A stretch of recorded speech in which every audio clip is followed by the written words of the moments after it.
Good morning, everyone. Welcome to the Macro Snapshot. We are Wednesday, June the 4th, 2025. Just recording this in the morning as always. Okay, so yesterday, let's have a look at the data because we had a fairly risk-on day. Principally, we had the equities up, we had the US dollar had a bit of a comeback, bonds were down. So there was quite a lot of sort of optimism sort of global in the markets. And a lot of this was to do with the job openings. So let's look at just get the information here from the Daily Shot. The market was pleasantly surprised that the jobs opening seems to have been a little bit higher than expected. It's quite a sort of a choppy number, but here we are. This is the job openings here. And you can see the survey was for 7.1 million, but the actual number came in, about 7.4 million. So, a couple of 100,000 jobs more than that. Now, this number has still been going down, but basically this uptick was welcomed. You can see where most of the job changes were. It was professional business, service, healthcare, social assistance. Interesting for me that you're looking at some jobs lost in manufacturing, local government, who knows, with some of the Doge cuts, accommodation and food services, maybe people are traveling a little less. But overall, the number was, it's a little bit positive. You see here professional business services, the number up a little bit, retail up a little bit, but on the other hand, accommodation, food services down a little bit, and manufacturing down a little bit. So I don't think it's all positive news, but the market did take that as a positive. The other thing as well, which is interesting, we still have this trend that people are quitting less. So you see the quits level here was down. So that means that people maybe are not as confident about finding a better paying job or a second job or a different kind of job. So the quits level down, but the layoffs level off. So my personal view is that this is not all good news. The headline number was higher than expected, but again, if you look in a little bit more detail, the quits level is going down, which normally is a pessimistic kind of sign or a negative sign, and the layoff level is ticking up a little bit, not massively, but we are definitely starting sort of to tick up a little bit. And let's just see if that causes more down the road. But just for the time being, the market was quite happy with that. And basically, there was a nice rally.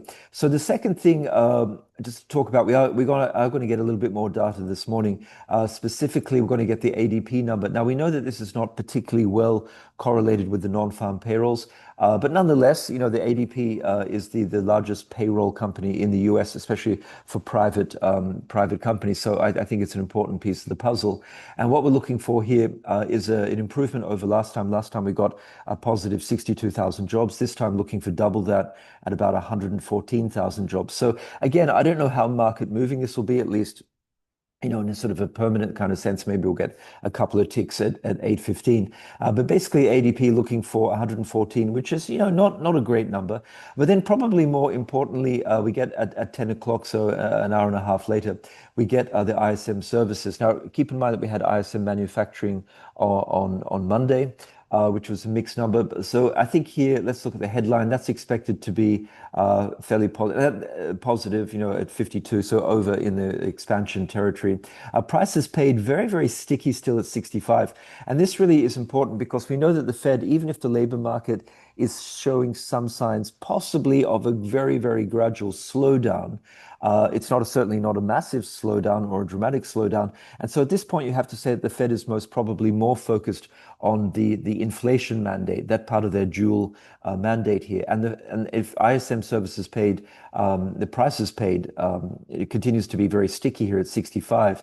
That's not going to give much comfort for the Fed. And therefore, the possibility of the Fed sort of cutting anytime soon diminishes. Also interesting, of course, to get a bit more input on the employment and the new orders. The new orders in expansion territory, employment expected to be contracting a little bit. The other interesting data point, well, I don't know if it's a data point, but sort of anecdotal evidence. At 2 o'clock this afternoon, we get the Fed releases the Beige Book. And the Beige Book, of course, is basically going for all of the sort of the provincial kind of Fed, like the local federal federal banks. And there's a lot of sort of anecdotal evidence about economic activity. So not just numbers, but also, sort of interviews with business owners and whatnot. So there's a summary, a one-page summary for each district. and there's also a summary overall. So the beige book is going to be quite interesting in terms of giving sort of, as I say, kind of a bit more color and anecdotal evidence about what the business community is feeling across the states. And for sure, there's a certain level of importance there because we know that the Fed and Chair Powell does actually read through that. So that's interesting just to give a little bit of color. So the thing is today that so far this week the data has been taken by the market to have been a little on the positive side, and we have to emphasize that although it's tempting to extrapolate big picture moves that the tariffs necessarily are going to slow down the market and earnings are at a very elevated level and this and that and uncertainty and a lack of capex and a lack of everything. That's absolutely true, and it's my personal base case. But the reality remains is that at the moment, the shorter term, the very fast kind of sort of timely data indicators are not really indicating any kind of serious slowdown in the US economy. There's some cracks here and there. The labor market definitely does seem to be weakening slowly. But again, this is a very slow moving iceberg here. And let's keep in mind that the American economy is huge and it traditionally has been quite resilient.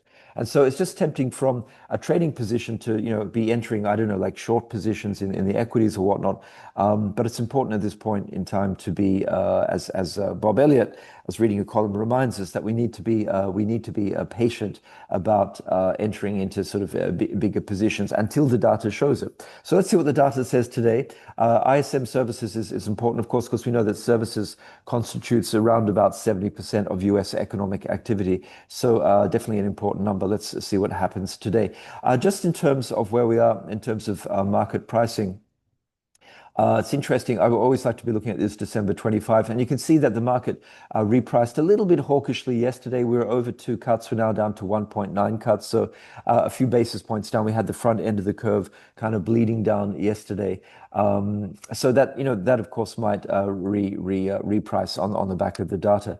Other interesting thing today, we have a Besant speaking from obviously the Treasury Secretary. Let's see what he has to say. And just in terms of general news, I think the market at this point is starting to refocus back on the data and economic sort of indicators, just because the tariff news, there's so much going on. And what we do have, which is probably going to be the most important thing, is President Xi of China speaking apparently with Trump on Friday. Now, no doubt the White House, as always, will try and spin that in a positive way. We know that President Xi and the Chinese are a little bit more reticent to sort of blab and overly sort of spin these kind of conversations. So let's see what comes out of that. Trump himself late last night tweeted the fact that he has a lot of respect and likes President Xi, but he's a tough guy to do a deal with. So that's maybe indicating that behind the scenes, the Chinese are not really compromising too much. There's been quite a lot of heated rhetoric recently between China and the US about people breaking the Geneva deals and whatnot. So we'll see what happens on Friday. Secondly, there seems to have been a bit of positive news, a little bit of movement between the Europeans and the Americans. Sefcovic, who's the European Trade Commissioner, he tweeted out something basically saying that negotiations were moving at a relatively good pace with the US. So I guess that's a positive. Out of Japan, a little bit more reticence. They're setting up working committees. And historically, Japan has been quite a slow-moving bureaucracy. They like to do things very carefully. So this sort of frenetic pace will not be suiting them at all. So I think with Japan, could take a little bit longer to come up with a deal, but we shall see. So the point is that what I'm trying to say is that today we do have, just keep in mind, just a little bit of, sort of movement on the tariffs and the trade negotiations. But I think, the market is a little sick of all of that and is now just trying to focus much more on concrete data and what's happening with the macro situation. In terms of other stuff, we do have the Bank of Canada. So let's have a look here and you can see what's expected today at this meeting, which is happening at, I think, 9:45. Excuse me, a bit of a tea break. And as you can see here, the market is only pricing in 5 basis points of cuts. So that equates to about a 20% chance of a cut. And the reasons to maybe cut is that there's still a lot of trade uncertainty. The labor market in Canada is definitely weakening. On the other hand, we could say that the rhetoric from Trump has cooled a little bit. There's less talk of making Canada the 51st state of the US. And Carney, he seems to have had a pretty good meeting with Trump. And it seems as though trade negotiations are going on, although, of course, we now have the 50% steel tariffs imposed on Canada, which Canada doesn't like. So there's still quite a lot of tension. But the point is that the situation, in terms of what Governor Macklem of the Bank of Canada was saying over the last few weeks, in terms of their different scenarios, the situation between the US and Canada at the moment seems to be not the worst situation. So still a lot of problems, a lot of tension, but not as bad as it was, let's say, 6 or 8 weeks ago. So, maybe with that scenario, the Bank of Canada doesn't want to cut. And as I say, the market's only assigning a 20% chance of a cut. And that's also because the inflation, I've got inflation sort of numbers up here. Just have a look. So you see here, the pink number is the overnight rate. So you can see that the Bank of Canada here, they've already cut quite a lot more than the Fed, for example. So, their overnight rate here has come down pretty substantially. And you can see here that the core inflation, which is the white one, it's come down a lot. It's ticked up a little bit over the last sort of a couple of months, as has the totality, like the core number here. But if you look at the what they call the total CPI inflation here, you can see that it's actually at 1.7%, which is actually underneath. See this blue band here, which is, or the blue dotted line, is the 2% target. So one could argue that inflation in Canada is still a little bit sticky, for sort of core CPI and excluding food and energy. But you could argue that overall it's more or less around about target, and the BFC has cut quite a lot. So if I were Governor Macklem, I probably wouldn't cut either, and just sort of see what plays out until the next meeting. That gives them another bit of time and a little bit more, sort of data. Just looking at the chart, let's have a look and see where USD CAD is.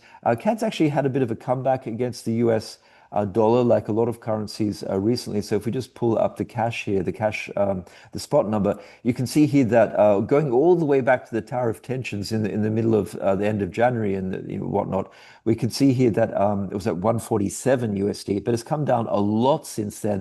And let's actually throw a percentage on it. I mean, maybe not at these high levels, but let's say at the top of the range here, you can see that the US dollar has actually come down over 5% versus CAD. We are at quite a key. Now, the moving average is also turning over here. We've broken down through fib levels, but we're now getting to a point where for the technicians out there, quite an important level, because we have this big uptrend, which goes back quite a long time, going back a few years. Let's see how far we can go back. Yeah, going back to 2021, you see this big uptrend. So we're just now sort of playing with that and actually have breached it on the downside. So if the US dollar does continue to show a weakness, there's no reason here why the CAD cannot sort of gain down to 135 or something like that. But certainly it looks as though it's going back into this sort of trade range where it was for a couple of years, which is essentially topped out by about 139-ish. Down to about 132. So that's most probably going to be the trade range in the immediate future. And let's see what happens today, of course, with the Bank of Canada. Okay, apart from that, just a couple of other things. We know that the volatility is down. You see the VIX curve here has been pretty flat these days, and you can see that VIX continues just to sort of to grind lower, and that's obviously got to be a bit of a tailwind for the equities. You can see the equities here, nothing dramatic, but they are definitely grinding higher here. If you want to look at a technical thing, you could look at a Fibonacci extended measured move from this last impulse up, let's say from the 7th of May, and the measured move on the Fibonacci extension does go up to these recent highs, or the all-time highs actually, at about 6,100, 6,150. So we do have a little bit of resistance from the recent sort of swing highs at about 6,000. But you've got to say, if the ISM services today in ADP continues to come in a sort of, let's call it a non-negative way, in a relatively robust way, maybe there's a good chance here the equities break out there, run a few stops, and before we know it, they're going to be almost touching those recent sort of all-time highs. Nothing to stop that. Again, we could have more positivity. Let's say a positive President Xi, President Trump call on Friday. Also non-farm payrolls, initial jobless claims. If all of the cards fall in the right ways, if all the dominoes fall in the correct ways, there's no reason why equities can't push up higher than that, which again is going to frustrate some of the bears. Because the bears, obviously are pulling out a lot more structural reasons, saying that, valuations are high, our forward earnings are at very optimistic levels. Ultimately, these tariffs, and let's keep in mind the tariffs represent probably like a 2%, according to some analysis I've been reading, about a 2% tax on a GDP. The tariffs, whichever way they end up being, at whichever level, are much, much higher than historically they've been since, the early part of the 20th century. So we're talking the highest they've been in, 70, 80, 90 years. And whichever way you cut that, that money has to come from somewhere. Either margins are going to be cut at companies, or exporters over in China will lose a little bit and the consumer will have to pay a bit. So there's a lot of losers here.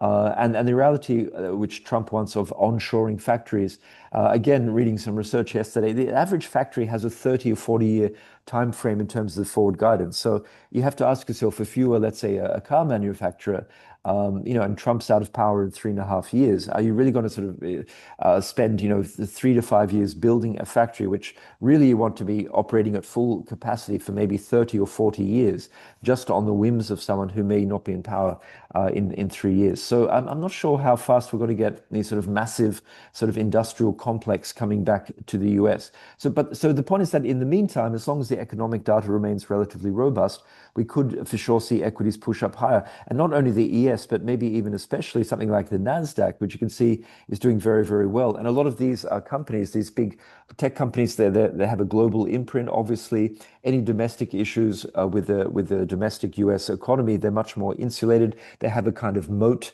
in the sense that they almost have a quasi-monopolistic sort of situation. And so therefore they can, and they have huge cash reserves. So a lot of these companies are well placed to ride out any sort of temporary storms. And so you've got to say that, the possibility of the NQ heading to retest those all-time highs are pretty good as well. Apart from that, not a huge amount of energy overnight. We see, let's just look at the 10-year here. 10-year continues to grind down just on this positivity and the risk on. You see the 10-year grinding down. You see the front of the curve also grinding down quite substantially, basically thinking that there's no reason for the Fed to be cutting anytime soon. If we look over at oil, that's still relatively positive. Oil is caught at the moment between, there's been some supply shortages in Canada. There's been huge wildfires in the oil producing parts of Western Canada. So it's taking off the market. It seems about 300,000 to 400,000 barrels a day. There's also potential that with Iran and the US, some problems with their negotiations about nuclear power, there's always the potential of sanctions. On the other hand, of course, we still do have some questions, apparently, about global demand. So oil just finding it a bit difficult to rip, dramatically higher here. Of course, we also had the OPEC plus extra production output of about 400,000 barrels a day. But the point is here that there's a lot of stops and a lot of people are short around about these levels. So if we can get another sort of dollar or so higher, that could run a lot of stops and cause a pretty nasty short squeeze, even maybe up into $66, $67 here, just because of positioning and basically a short squeeze. We could definitely get up to maybe like this 100-day moving average at about 65 and a half or so. So that's something to be looking at. And the way the chart's setting up here, that does look a reasonable possibility. The other thing to have a quick look at is just the dollar here. As I say, the last couple of days have been relatively positive just on the risk on tone. But as you guys can see here, it's kind of stalling out, losing a little bit of energy. And the reality is we have to respect the trend here. If you look at all the moving averages here, all very much pointing downwards. We're below the psychological level of 100. If you look at this sort of downtrend, we haven't actually breached this downtrend line, which goes all the way back to the beginning of February. The 4th of February, my daughter's birthday. There you go. So it goes all the way back to there. So the US dollar definitely, we have to respect the prevailing trend is downwards, even though it's having a, sort of a happy couple of days.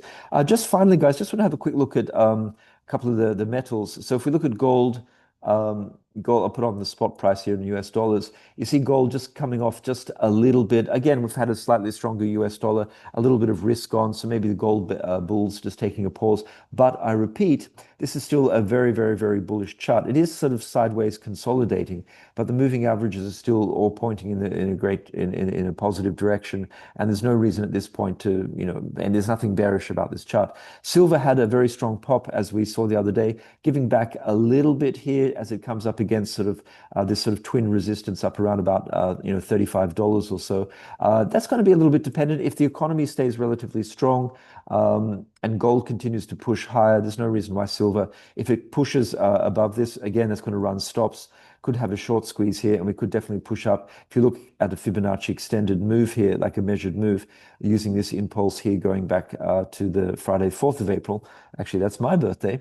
Talking of birthdays, then that could definitely push up into, maybe the 36 or $37 mark, something up there. But the one I just wanted to have a quick look at here is copper. I see copper taking a bit of a pause here, but not doing too badly at all, even despite the uncertainty. If you look over at the London copper price, you can see that's grinding up higher. And it's kind of interesting because we had Teck Resources, one of the world's major sort of producers of copper. They've had some outages or some supply disruptions for various reasons in the mines in the Congo and also in Chile. So that's just putting a little bit of pressure on supply, which is pushing up the prices. Also, you can see here at the LME. So just interesting to look at the London Metals Exchange. We know that over uh, in the US, there's the threat of tariffs on copper. So a lot of physical copper has been put into the warehouse for the US exchange. So that's making shortages in the Chinese warehouses, but also in the London Metal Exchange warehouse. And you can see that here, just the inventories on the London Metal Exchange, this red blue line here. You can see how they're getting down very, very low levels historically. This is only about one day's worth of global demand or global usage of copper. So that's starting to push up the prices on the London Metal Exchange, almost getting towards the US prices here. So that's a positive here. And you can also see this reflected here in the cash to the 3-month copper spread. You see the front contract, the cash, the arbitrage is actually catching up to the futures contract 3 months out, which is a very bullish sign. So the point is here is that just there's potential threat of tariffs on copper being imported into US. So that's putting a premium on the high grade, the HG, which is traded in the US contract, the HG contract. But the fact is that that's sucking up a lot of physical copper from the London inventories and the China inventories, which is starting to put upward pressure on those prices as well, despite, the sort of the tension in global trade. What's also going to be quite interesting, just to finish off, is just to repeat, we do have this call on Friday between Trump and President Xi Jinping of China. And if that's positive, that could also give another sort of positivity lift to global copper prices. We shall see. Just finally, guys, we do have the oil inventories coming up today. For those of you following oil, the API numbers last night, pretty good news for crude oil. We had a draw of 3.3 million barrels, which was better than expectations. On the other hand, the gasoline was a pretty substantial build of almost 5 million barrels, which was much higher than expectations. So let's keep an eye on the oil inventories coming out this morning, normally at 10:30. Okay, have a great day. Let's keep the conversation going. We'll keep an eye on the ADP numbers at 8:15, coming up in about 20, 25 minutes. And then also, of course, the ISM services numbers coming up later today. Thanks very much and have a great day. Thank you.